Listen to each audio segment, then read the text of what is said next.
കർത്താവിൽ പ്രിയരെ, വലിയ നോമ്പിലെ 5-ാം ഞായറാഴ്ചയാണല്ലോ ഇന്ന്. Today is the 5th Sunday in great lent.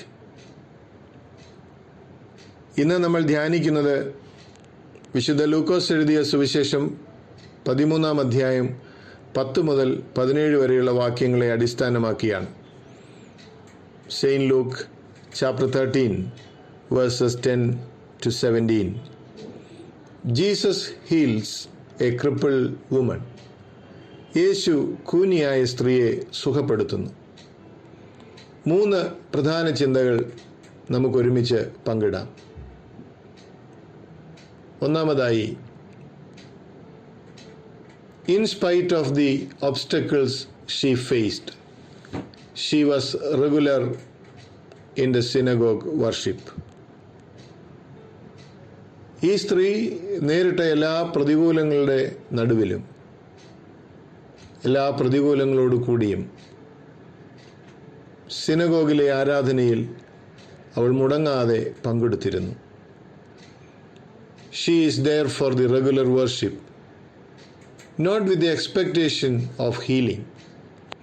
സുഖമാകുമോ ഇല്ലയോ എന്നുള്ള ചിന്തയോടുകൂടിയല്ല, സൗഖ്യം ലഭിക്കുമെന്ന പ്രതീക്ഷയോടുകൂടിയുമായിരിക്കുകയില്ല ഈ സ്ത്രീ മുടങ്ങാതെ ആരാധനയിൽ സംബന്ധിച്ചത്. She was a woman who was in severe physical pain. Her body was bent double at the waist. Surely every day was a struggle for her.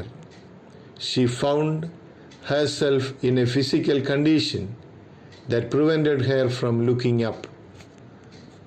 To be able to look up is a mark of human, but she could not. Hence, her humanity is questioned.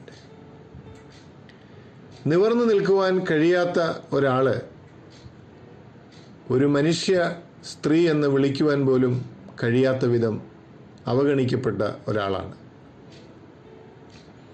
യഹൂദന്മാരുടെ ആരാധനാ രീതി നമ്മൾ മനസ്സിലാക്കുമ്പോൾ, യഹൂദന്മാർ എഴുന്നേറ്റ് നിന്ന് കൈകൾ ഉയർത്തിയാണ് പ്രാർത്ഥിക്കുന്നത്. എന്നാൽ ഈ സ്ത്രീക്ക് അതിന് കഴിവില്ല, അവൾക്ക് നിവരുവാനാവില്ല. ചുറ്റും നിൽക്കുന്ന ആരാധനക്കാർ ചെയ്യുന്നത് പോലെ നിവർന്നു നിർന്ന് കൈകൾ വിരിച്ച് പ്രാർത്ഥിക്കുവാൻ അവൾക്ക് ആവതില്ല. എന്നിട്ടും അവൾ വന്നു. No doubt, because of her condition, this woman was considered to be a freak. She was an oddity to be laughed at and imitated by children. She was probably unwanted, unloved, and uncared. She was the kind of person you would avoid on the street. She knew the pain of rejection. She was affected socially. ഈ സ്ത്രീ നിവരുവാൻ കഴിയാത്ത തൻ്റെ ജീവിത അനുഭവങ്ങൾ മൂലം അവഗണിക്കപ്പെടുകയും അവഹേളിക്കപ്പെടുകയും പരിഹാസപാത്രമായി തീരുകയും ചെയ്ത ഒരു സ്ത്രീയാണ്. But I want to point out something about this woman. To me, she is one of the most powerful pictures of faith and faithfulness in the New Testament. She has been in this condition for 18 long years. If she has been to the synagogue every Sabbath for those 18 years, she has attended some 1,000 meetings there. She has been sick for 18 years. She has not been healed. Still, she believes in God. Still, she prays. But even when it seems like God isn't going to answer, she remains faithful. She comes to the services in spite of the fact that no one would think about her absence if she did not. She had suffered for years while God had only watched. Still, she remained faithful. നീണ്ട 18 വർഷങ്ങൾ ഈ സ്ത്രീ ആരാധനയിൽ സംബന്ധിച്ചിരുന്നിരിക്കാം. 18 വർഷങ്ങൾ മുടങ്ങാതെ ശബത്തിൽ അവൾ ആരാധിക്കാൻ വന്നിട്ടുണ്ടെങ്കിൽ ഏറ്റവും കുറഞ്ഞത് 1000 ആരാധനകളിലെങ്കിലും അവൾ സംബന്ധിച്ച് കാണും. പക്ഷേ അവളുടെ പ്രാർത്ഥനയ്ക്കൊന്നും ഉത്തരം ലഭിച്ചില്ല. അവളുടെ യാതനകൾക്കൊന്നും മറുപടി ലഭിച്ചിട്ടില്ല. എന്നിട്ടും അവൾ ആരാധനയിൽ സജീവമായി പങ്കെടുത്തുവെന്നാണ് കാണുന്നത്.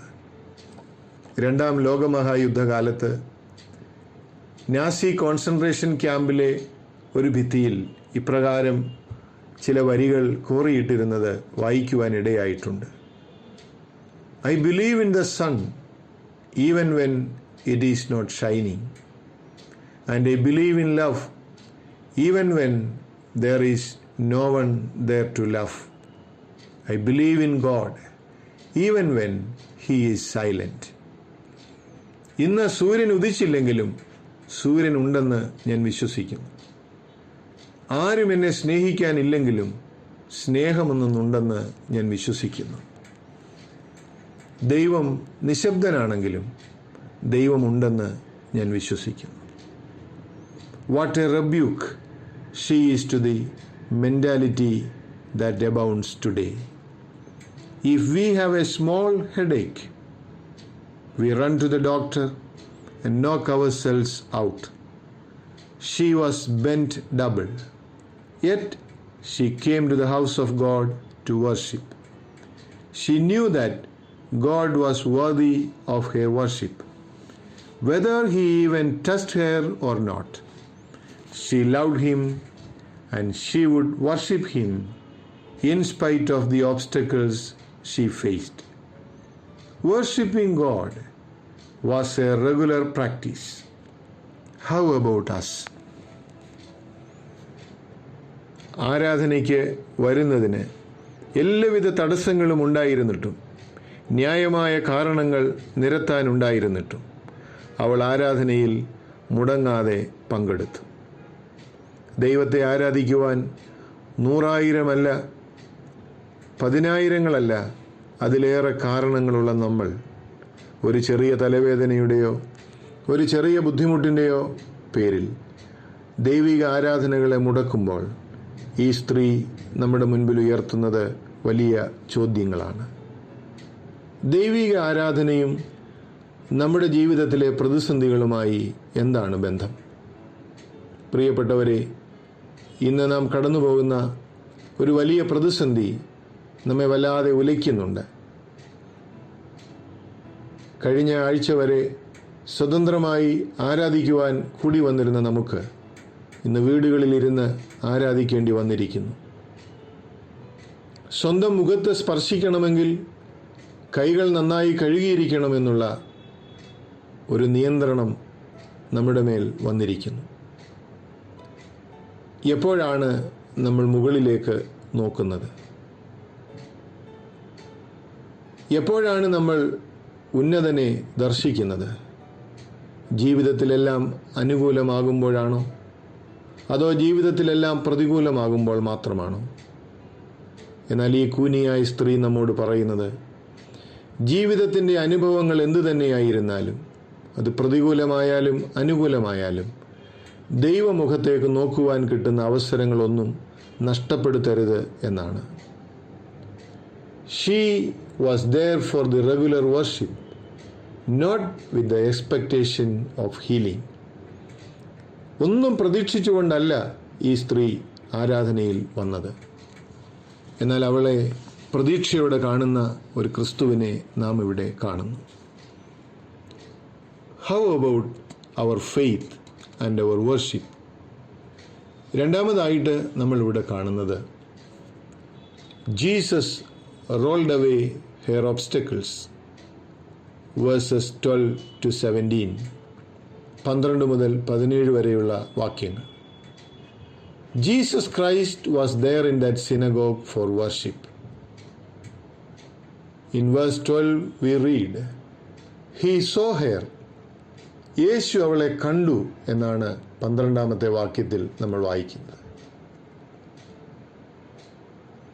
Today Our churches are crowded with worshippers.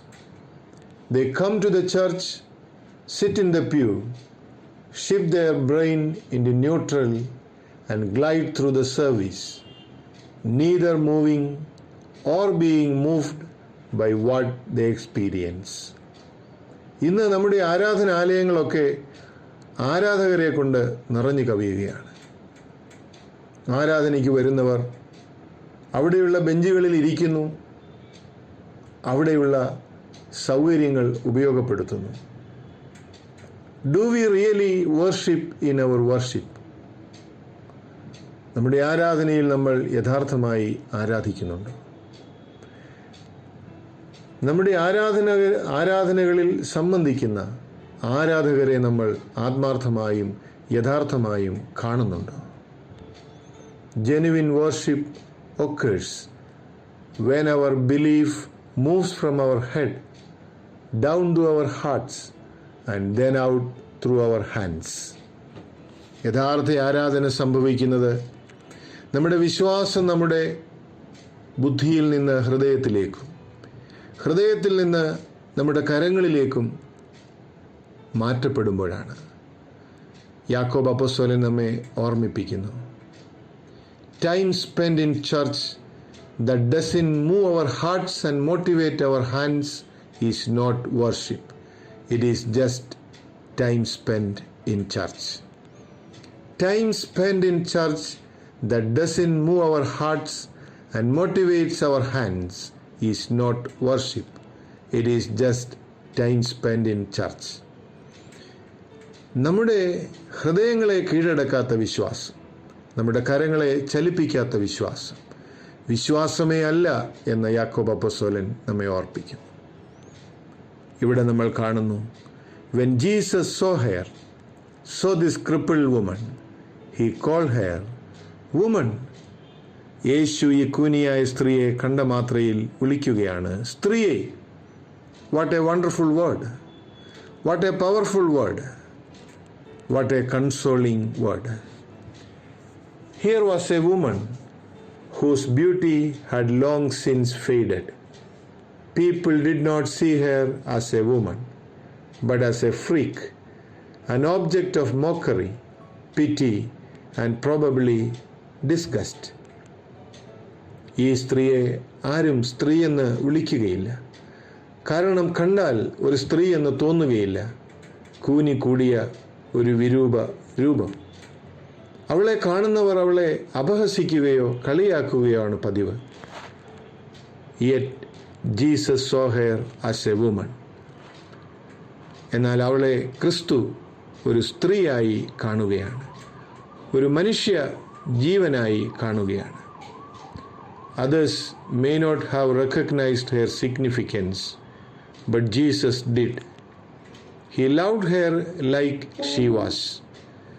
Then he spoke the words that must have thrilled her soul. Thou art loosed from thine infirmity. She received a compassionate word, what she had tried and failed to do so. Jesus did with a word.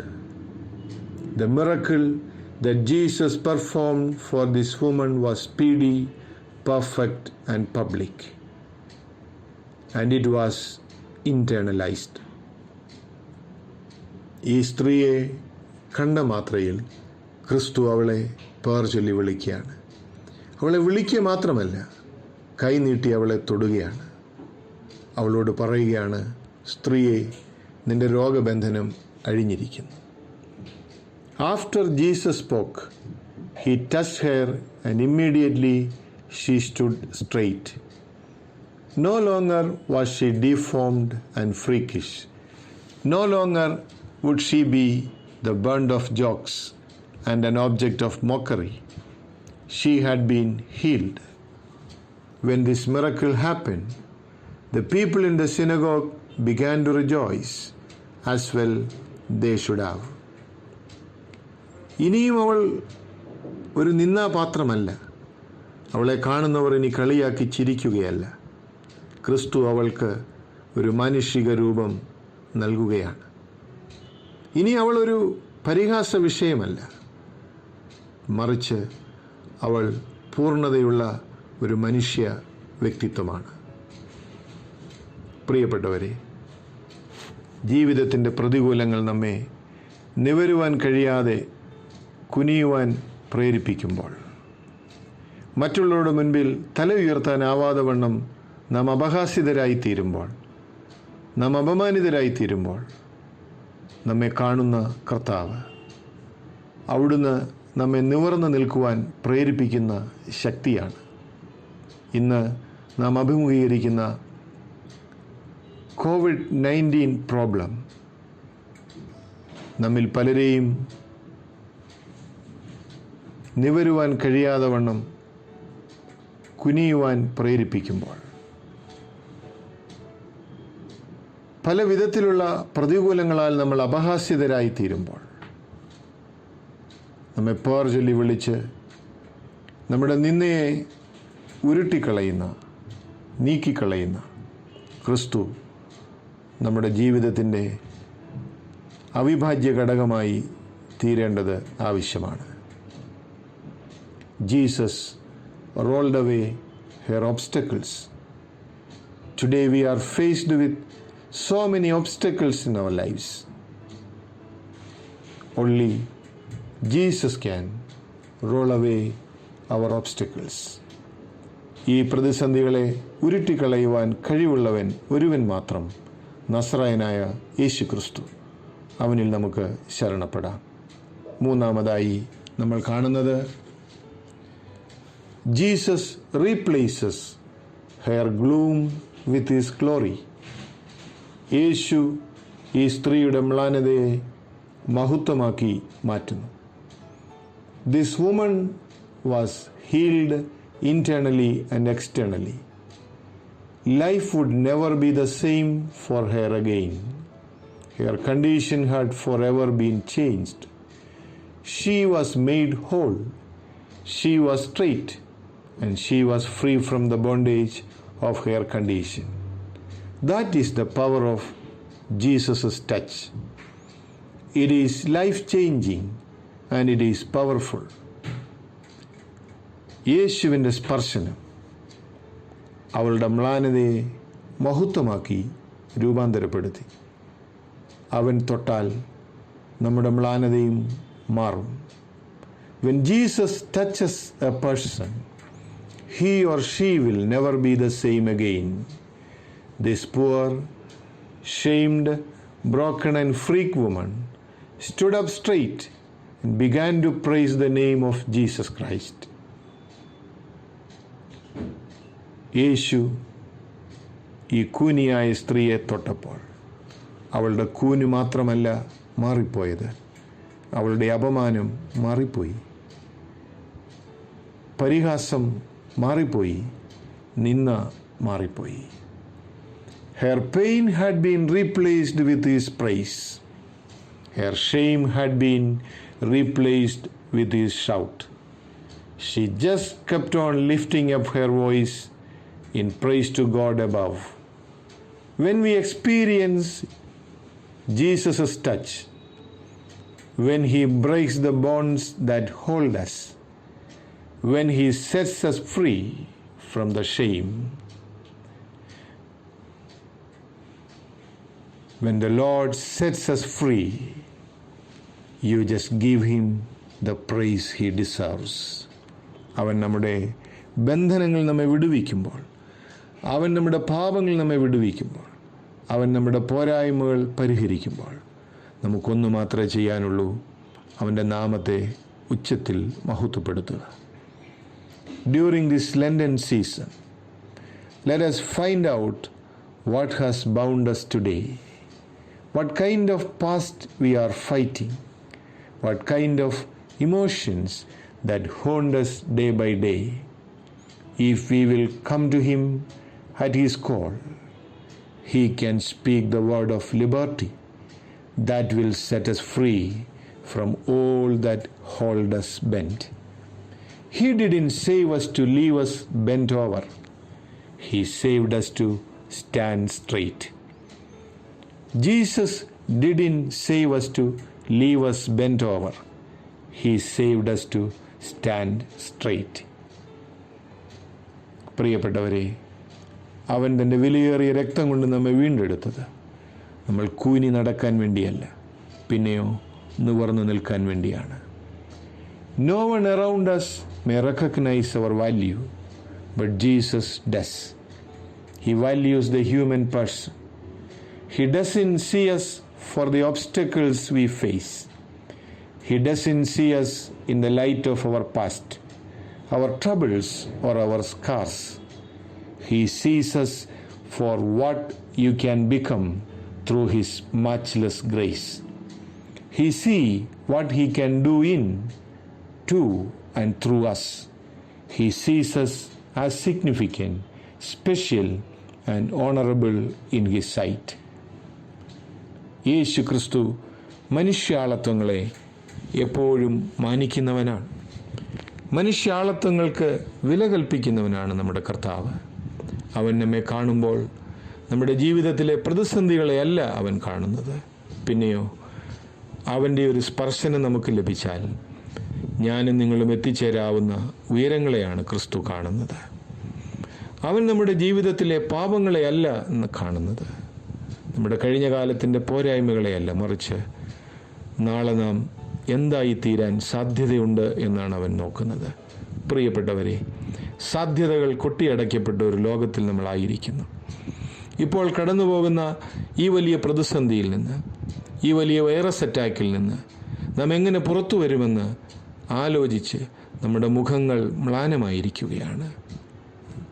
Remember, Jesus replaces our gloom with his glory.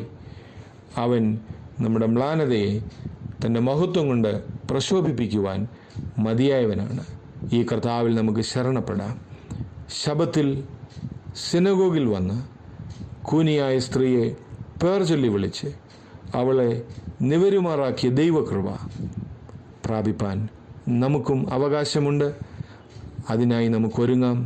ദൈവത്തിൻ്റെ പരിശുദ്ധാത്മാവ് ഈ വചനങ്ങളാൽ നിങ്ങളെല്ലാവരെയും അനുഗ്രഹിക്കുമാറാകട്ടെ. ആമേൻ.